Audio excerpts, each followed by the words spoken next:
Nervous হয়ে গেছি।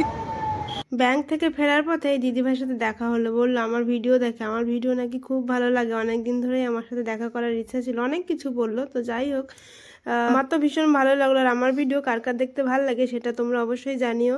Hello everyone, কেমন আছো তোমরা সবাই? অবশ্যই জানিও আমিও ভালো আছি। তো দুপুরে রান্নাবান্না সেরে তাড়াতাড়ি করে যাচ্ছিলাম হচ্ছে বাজারে, সমিতির একটু কাজ আছে ব্যাংকে, সেখানেই যাচ্ছিলাম। তোমাদের দাদাভাইও আজকে রেস্ট নেয়নি, আমার তাড়াহুড়ো দেখে ওই আমাকে দিতে গেছিলো, এই যে ব্যাংকের সামনে নামিয়ে দিল। ফেরার পথে আমার দিদিভাইয়ের সাথে দেখা।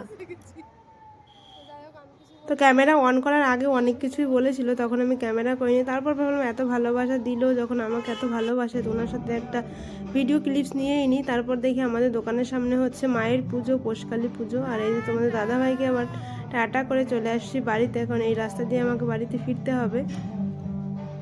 আজকে বাজারে এসে আমি আসলাম সুদীপ্তা মেকওভার নামে, ওর দেখো প্রোফাইল আইডি আছে। দিদিভাই বললো কি বোন, যাই হোক বোনই হবে আমার। তো দেখা করতে আসলাম ওর সঙ্গে একটু, আমাদের দোকানের পাশেই বাড়ি ওর।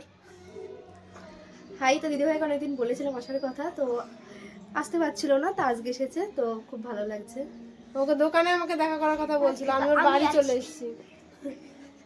দেখো ছেলে তো, হ্যাঁ, তো ছেলে, এখন চলে যাবো বাড়ি, তোমরাও যেও।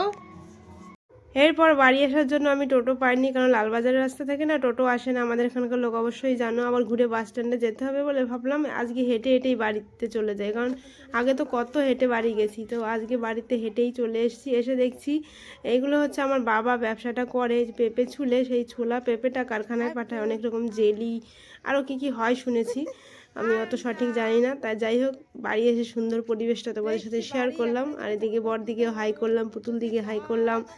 এখন এই যে জামা কাপড়গুলো তুলতে হবে, সেটাই বলছিলাম বরদিকে, এত কষ্ট সহ্য হচ্ছে না। আজকে সারাটা দিন একটু রেস্ট পাইনি। কত সুখ আমার, কত সুখ, কত যে কাজ করতে হয়। বরদি তুমি একটু বলো তো, যে আমি সকাল থেকে বসে আছি এক ফোঁটাও। সন্ধ্যার পরে আবার কটা ভাত বসিয়েছি, কারণ হচ্ছে ভাইয়ের ছেলে এসছে, ওর আবার পেটটা আজকে খারাপ, ওই জন্য ওর জন্য কলা সিদ্ধ পেঁপে সিদ্ধ দিয়ে ভাত রান্না করছি। আর ডিম সিদ্ধটা দিয়েছি আমার বড় ভাইয়ের জন্য, ও একটু আগেই খেয়ে গেল। দুপুরবেলায় আজকে ওদের জন্য রান্না করেছি, কারণ ভাইয়ের বউয়ের শরীরটা না আজকে ভালো নেই। বাবার বাড়ি আমার খুব কাছে, তো ওই জন্য সবসময় তোমাদের দেখানো হয় না, কে আসলো কে গেল, এটা দেখানোই হয় না, কারণ ওরা তো এসে থাকে না, খেয়েই চলে যায় অনেক সময়। তো দেখো এই ঘরে যে রয়েছে ভাইয়ের বউ, ভাইয়ের ছেলে। আর শীতের সময় কি বলবো, কম্বলের নিচে তো থাকতেই হবে, এতটা ঠান্ডা পড়েছে। আর এখন এই যে ওরা চলে যাচ্ছে দেখো বাড়িতে। তো ভিডিওটা কেমন লাগলো